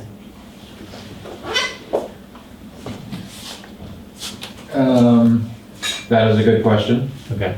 I think that, so I did check with the city attorney, I'm not sure if it was Sarah or Will, but because work has not yet started, we could get out of that agreement. Sarah, do you have more? Yeah, I don't think there's going to be any cost because your RFP says you can reject all bids. So I would take it as you don't have, any cost to get out of it. Okay. Yeah, I don't know, kind of, yeah, I don't know, sorry. I don't know, I'm torn on, if we wait 6 months longer, we maybe don't have to spend $22,500. But we may not get what we want out of that, and then we could still spend the $22,500 6 months from now. And have to do it again. I just say. But if we get, so I'm, never mind, I'm trying to speak it out loud. Okay. So I was on the council in 2016 when we last did this. I was on the wrong end of a 4-1 vote. So I saw the amount of the numbers. I don't know if you remember, but I remember, what was that? It was 3-2. It was 3, oh, was it 3-2? Oh, I had some support. We saw the numbers at the time and they were outrageous. It was, I think the traffic mitigation fee back then was about $6,000 a house. And when you divide the traffic mitigation fee by the market value of the average home, that percentage was so much higher than any place else I could find. I think at the time the county's was $1,900. So it might have been more than $6,000, it might have been $7,000 or $8,000 or $9,000, whatever it is. So it was ridiculous at the time, and it was based on a traffic report that we got. And if everything was built out, we'd have 13 traffic lights in town. Well, that's not going to happen next 20, 30, 40 years. I don't know how long it's going to take. So my question was, how fair is it to charge the public or charge somebody for a project that's not going to be built for another 30 years or 40 or whatever? Exactly. So what I like about, and what I supported back in August, what I like about this is we're doing it our way, we're getting local control, and we're getting it done now. And we're correcting a wrong. In my mind, we're correcting a wrong. And I think it's really important that we do have control of the projects that we want to see done. And we don't have to, the county comes by and they say this over here, and they kind of brush over Angels Camp. They don't get down to the nitty gritty like we want to do. So I'm very, very much in favor of going through with the study, and I'm a little disappointed that we waited, but I understand why. But let's get this done. I also wanted to add that the $22,500 is coming out of the mitigation fees we've collected that are sitting there because we aren't doing what we've said we were going to do with them. So I think it's money well spent. It's money we collected that is supposed to be used towards this anyway. So I'm with you in this. We need to fix this. We need to make it so that people want to build here again. And our fees are the highest. It's not good. So. And I think, we should take an opportunity to thank Melissa and COG for inviting us to join this study. And please explain to her that, while our needs, the overarching needs of the county, our needs are going to be met with this independence, with this study, because it's more tailored to what we're doing. And we appreciate the outreach. And the consciousness about the redundancy. I get that too, but there is some difference here. I feel like I think so too. I cut you off, I apologize. No. Well, Alvin, did you have anything else to add to that? No, I have a different, we're going, but we're all good. Well, I need to do public comment. I think so. We'll see how it all goes here. I've never seen that before. Do we have any public comment? Can I just ask, is there a cost to doing the COG, or were they footing the bill for it? Footing the bill. Is there any problem to doing both? We will be included in both, most likely, right? I can ask it. Oh, okay. I just assumed we would be included in that one, even if we're doing our own. It'd be good to have something to flip flop. Yeah. And we may be able to provide them some information they can use for theirs. Yeah, true. Okay, anyone online? No comment. Okay, great. I'll bring it back for a motion. I make a motion to approve resolution 26-07A. And that's the one That's saying, affirming the decision. Affirming the decision to enter into the agreement with Women Financial Services to complete. I'll second that. Should have voted on the right thing. Can you roll call, please? Yes. Behill, Aye. Sharado, Aye. Shemente, Aye. Scott, Aye. Rolio. Nay. Proud of you. You're on the wrong back. Moving on to 11F, Resolution 2603, authorizing the temporary limited term part-time appointment of Christopher Zanardi, PERS retired annuitant, as a distribution and collections officer to Steve. Okay, thank you, Mayor and council members. Your Public Works Department includes the allocated staffing of the superintendent, which is Chris O'Flynn, a public works supervisor, and 5 distribution and collections officers. We're currently down to public works superintendent, a supervisor, and as of Friday, 1 distribution and collections officer. And that is the crew that is responsible for emptying the trash cans, cleaning the sidewalks, repairing things around town. If a water line breaks, those are on Friday, 2 people that will go out and try to fix a water line break. So that's the bad news. The good news is we will be hiring 3 people on Monday. So it will take you from what is, as of Friday, the superintendent, a supervisor, and 1, to the superintendent, a supervisor, and 4. 2 weeks later, we will hire the 5th person. So within the next 2 weeks, we will be fully staffed with that division. The problem is these are going to be all brand new people. Right.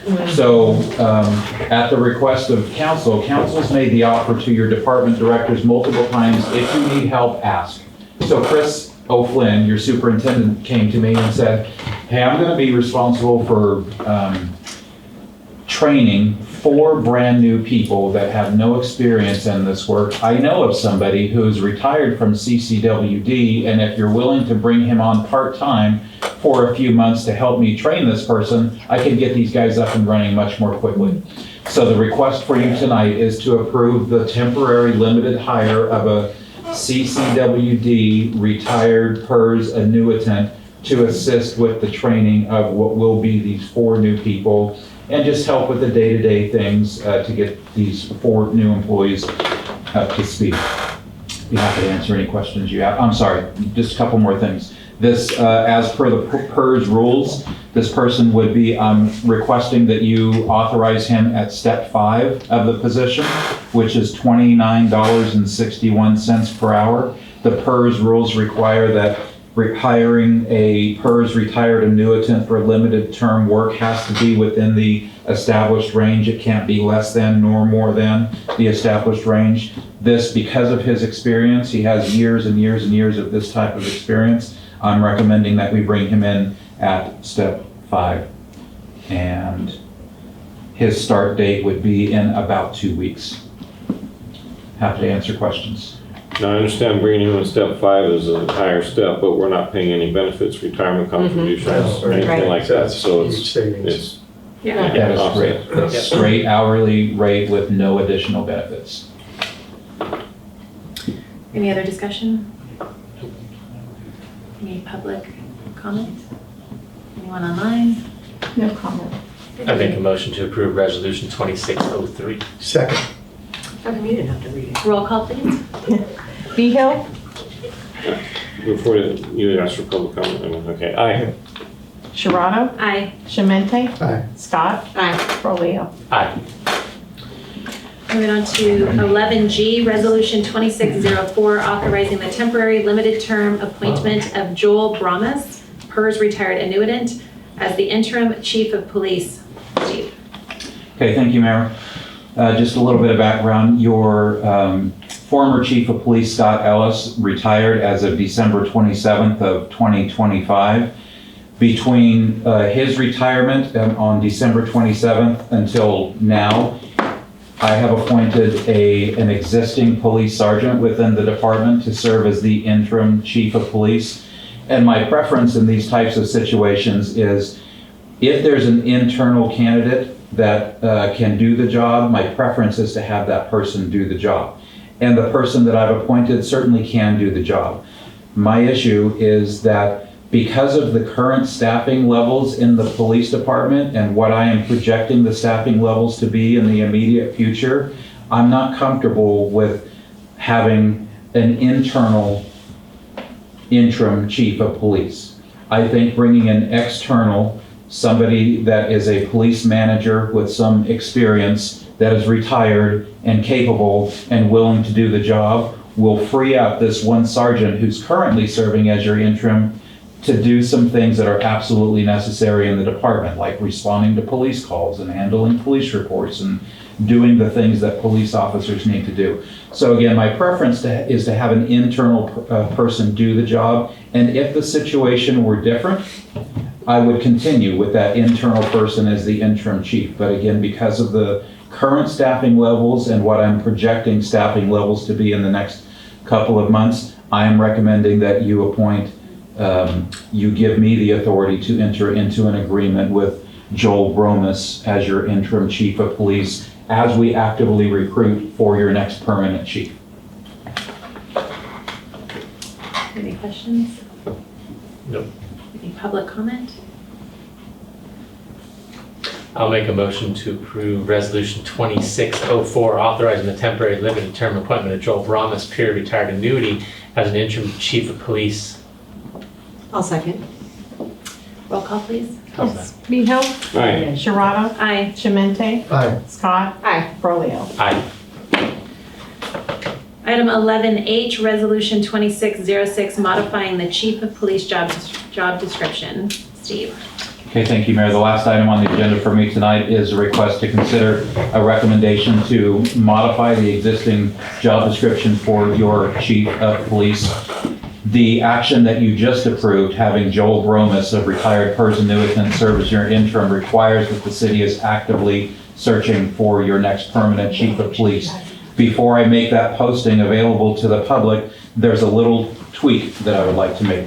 Within the existing job description, it says, quote, for the experience portion, quote, 8 years of increasingly responsible sworn law enforcement management experience, at least 3 years of law enforcement supervisory experience is desirable, unquote. Well, what that means in the police world is that you have 8 years as a lieutenant or a captain or a chief, but then you have, it says 3 years in a supervisory position. I think that word management was unintentionally included in the job description, and it should read that the person has a minimum of 8 years overall experience with at least 3 years as a supervisor. So that's what I'm requesting, the amendment to the job. Say that last part again. 8 years total, 3 years of managerial. 3 years at least as a supervisor. Supervisor. Okay. Supervisor. And can a supervisor be a lieutenant It can. or a captain, or, so is that a big jump from lieutenant to chief? From lieutenant to chief, it depends on the size of the department. Like for us, for example, we have no lieutenants, we have no captains. We go from officer to sergeant to chief. Got it. Any other questions? Everything else stays the same though, right? The requirements of. Yes, so my recommendation is The that bachelor's we, degree. the only thing is that we remove the word management from that Yeah. experience section, resulting in it reading 8 years of law enforcement, a minimum of 8 years of law enforcement experience, 3 of which is at a supervisory position. Everything else is I'm not recommending any additional change, but there are additional requirements for the job. For example, your chief of police, an education requirement is that they have a bachelor's degree or an equivalent. So equivalent to a bachelor's degree from an accredited college or university with major coursework in criminal justice, public policy, public administration, or a related field. A master's degree is desirable. So they don't have to have a master's degree, but they do have to have a bachelor's degree or an equivalent. And then the experience I just mentioned. So this is the opportunity, if you want to make any other adjustments in addition to what I'm suggesting, For example, if you want to lower the requirement for education, there are some licenses and certificates that the person has to have. They have to have an advanced post certificate, for example. If you want to either reduce those or increase those, this would be the time to do it because I'm going to need to post it tomorrow. Well, what is your recommendation? My recommendation is just remove the word management from the experience. And leave the rest and leave alone. everything else the same. Perfect, thank you. And you think 3 years management, I mean, what is pretty standard with small cities as far as their, That is the standard. Yeah. is it? 3 years as a supervisor. And again, the supervisor could be a sergeant, a lieutenant, a captain, a chief. If they have at least 3 years in any of those higher responsibility roles, that would suffice for the supervisory experience. Captain, have already probably been on them. Yeah. And have you, and you're gonna handle the search, or we're gonna wait for the new city manager to do it then, or are you gonna start it, or? what's Yeah, thank you for the thought question. process? So my plan is to launch the search. One of the reasons is that we have to have That's Joel right. here as a That's retiree. So my plan is to launch the search, collect applications, and hand over a stack of Okay. applications to your new city manager, because I think it's very important for the city manager, not the interim city manager, to select your next police chief. That's a very important role that I don't want to saddle your next city manager with my decision. That's something your city manager should decide on. But I'll do all the prep work and just hand it over to whoever your new city manager is. Any other questions? Any public comment? Anyone online? Okay, bringing it back. I'll make a motion to approve resolution 2606 with the interim city manager's recommendations. Second. Roll call. Behill, Aye. Sharado, Aye. Shemente, Aye. Scott. Aye. Prolio. Aye. All right. Moving on to item 12, informational items. I don't know what that means. I Is that just from you? no informational Okay, items. Thank you. Good. Item 13, administration report. I do have one of those. Okay. Thank you, ma'am. So included in your packet is the monthly update to the city council, which gives an overview of each department's accomplishments and activities for the month. This is something that's done at the first council meeting of every month. The front page of which identifies your significant ongoing projects, including your capital improvement projects. It's getting late. Your current capital improvement project is the replacement or the upgrade of the Vallecito sewer line that is estimated to be completed in the second quarter of 2026. Your next project after that, your next capital improvement project after that will be the East Angel sewer line upgrade, and that will start nearly immediately after the completion of the Vallecito project. The 12-month noteworthy activity is just a rolling, we pick 3 to 5 things that we think are significant in the month to make sure council's aware of, and it's just a rolling history of what has happened in the city. And then it goes on to break down each department, so I'd be happy to answer any questions you have. You know, I wish there was a way for our population to read some of the things that we're getting done. It is amazing for a small town how many projects we take on and how many projects we complete. And if you read Amy's report, you know, it's impressive. It's very impressive for a city our size and for what we do. And with the staff we have. And for the staff we have. Thank you for acknowledging that. I really appreciate the staff. You mentioned Amy's report. Right. I have to make her font smaller and smaller Yeah. each month because there's so much that goes on in planning that I'm having trouble fitting it all on one page. So, It's okay to go to 2 pages. yeah. I have to. Because it's getting harder and harder. I have To read. Increase the. I know, I keep- I Zoom just in. zoom in. Zooming, yeah, zoom and zoom. Yeah, you have a terrific staff and they do a great job, and I appreciate you acknowledging that. I had just one thing for you on the bows across Main Street, the holiday I thought bows. they were down today. They were out there. I just wanted to mention one got broken in the storm. And if you're going to order a new one, now's the time because we ordered them January after okay. Christmas. They're all on 50% off, so just FYI, remember that. I do have a slight little update on that. We Okay. had is it Gold? Gold, yeah. Gold Electric. Okay, Gold Electric scheduled to come out and remove those today, where their boom truck broke down today. Oh, it did, so they're not It's down. gonna be another week or two, they say, before they can get their I'm boom fine truck being festive. repaired. Yeah, fine. They weren't last year till So February. I'd say it was quite a way, yeah. Yeah. They were Valentine's They were winter. stuff last year. Okay, so council reports. I'll start with you, Scott. No report. Okay, great. I have a little report, or do you want to do the? Yeah, You're you're fast. fast, girl. Just go for it. You got it. Yeah. I mean, it was a quickie meeting, but. Yeah, we had a quick meeting. We had a meeting on the 23rd of December. Yep. It was great. No, it was really, we needed to hire and in a public, normally scheduled meeting, our new GM, Eric Holt. We welcome him. I'm sorry to the county for losing the CalAS person, but we are thrilled to have him now at our. We didn't even have it that long. Yeah, so. Like That's a year, all. maybe? Yeah. I have nothing to report. How about you? Well, I have nothing to report. Nothing either. It was holidays. Yeah. Caroline stole my thunder. We're all good. Oh, I did. Someone could have said, and Happy New Year to everybody. Let's see, correspondences. No, I'm out. Thank you, Mayor. I do have one correspondence received. December 17th, the city received a letter from ACPA, Angels Camp Business Association, signed by the president, Jeff Johnson, just thanking the city and the staff for the work done in preparation for and in participation of the annual Christmas parade. And there's also a few kind of stats that they include: 63 entries, 93 vehicles, nearly 400 participants. So I just wanted to share the, It was really good. the acknowledgement from ACPA.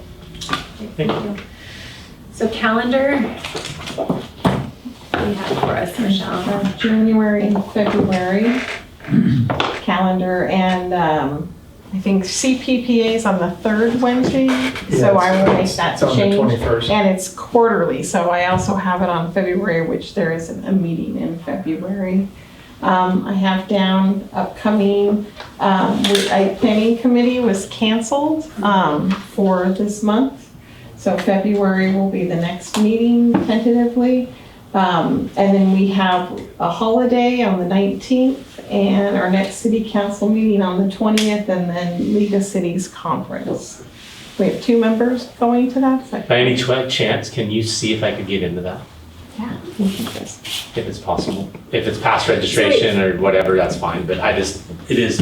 Is the conference on Wednesday, and we just go Wednesday? No, conference is Wednesday, I haven't looked Thursday, that and a far half enough day into Friday. it, but I think it starts that day. Yep, starts Wednesday.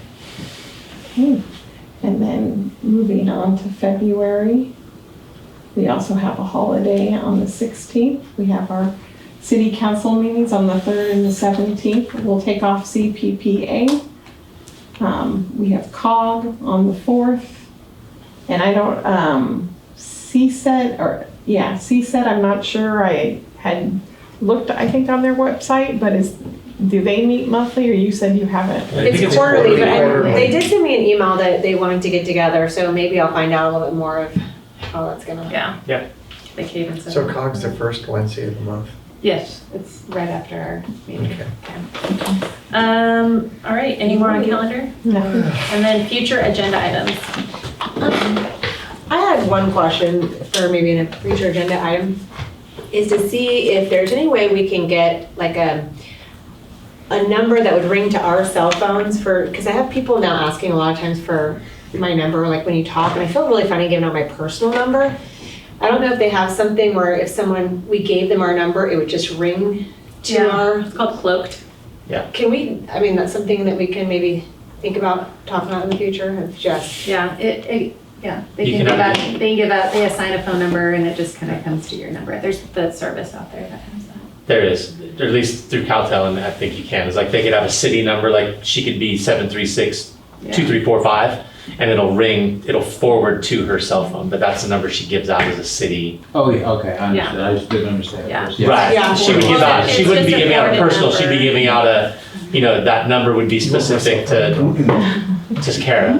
We Or also once- have Ring Central, Oh, there you go. and Conniff might be able to set that Yeah. up for Oh, us Conniff through. probably. Oh, Ring. see, so it is to ring stuff, so they could probably assign you a phone number, and that'll then they just put your cell phone number in behind it and it'll ring your cell. Business cards? Yeah, we had business cards a couple of years ago, but I don't know what happened. They didn't have our name on them, they just had, I'm on city council.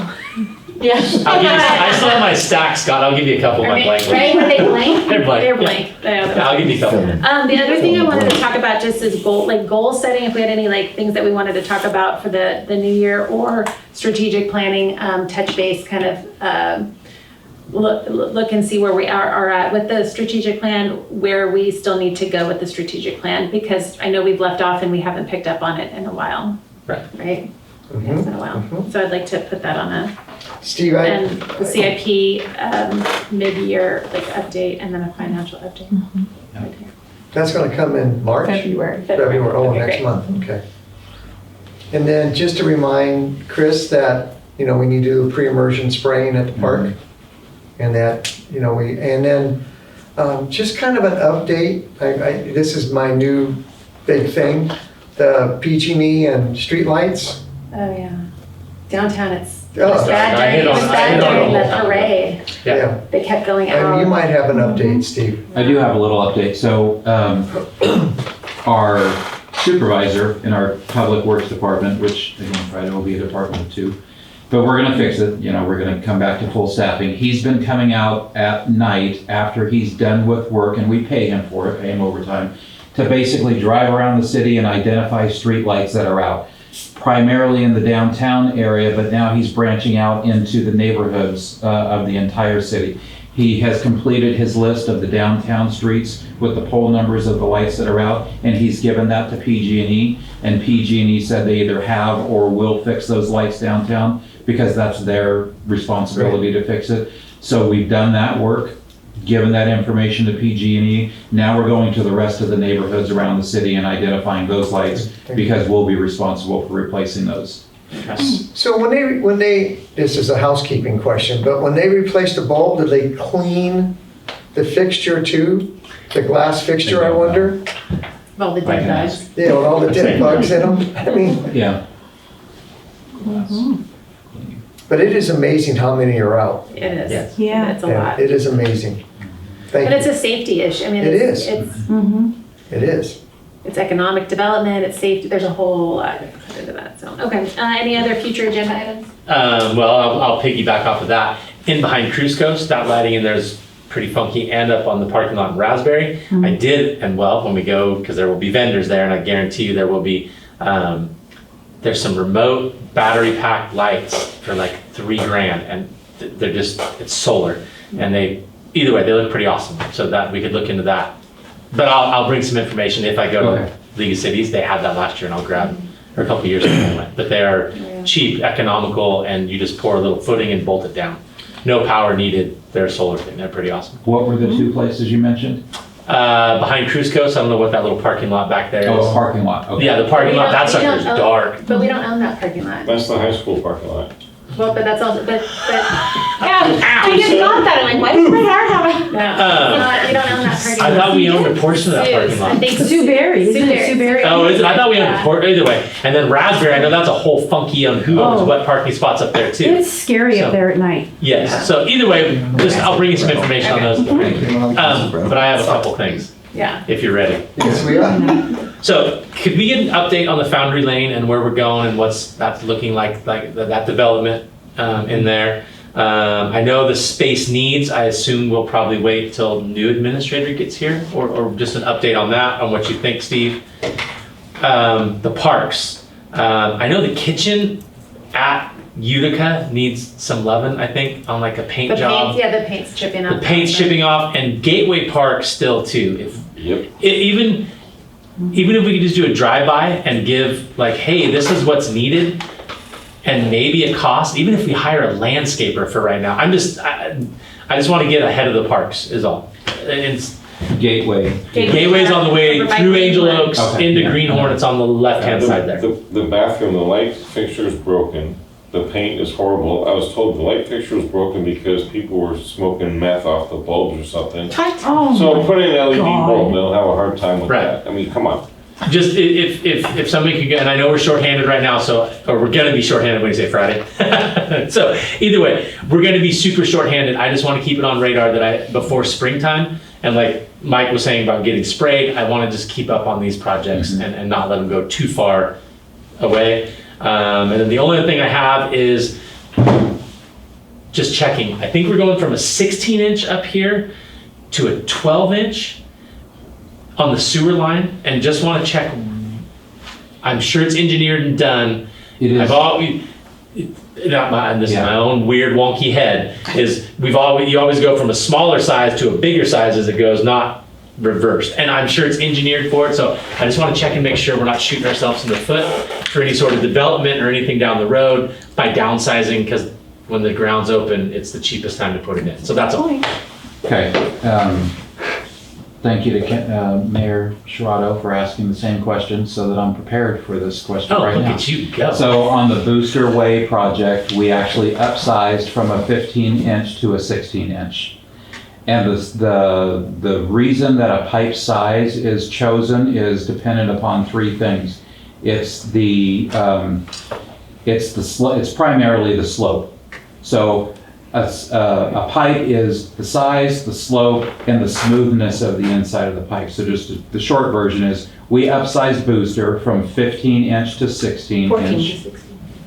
I think he said 15 to 16. And then on Vallecito, we're going to upsize from either a 10 to a 12 or a 12 to a 14. So both projects are being upsized, and the reason that particular pipe was selected, the reason that Vallecito is not the same size as Booster is because of the slope. Okay. Because of the slope, it didn't need as big of a pipe size, but both are being upsized.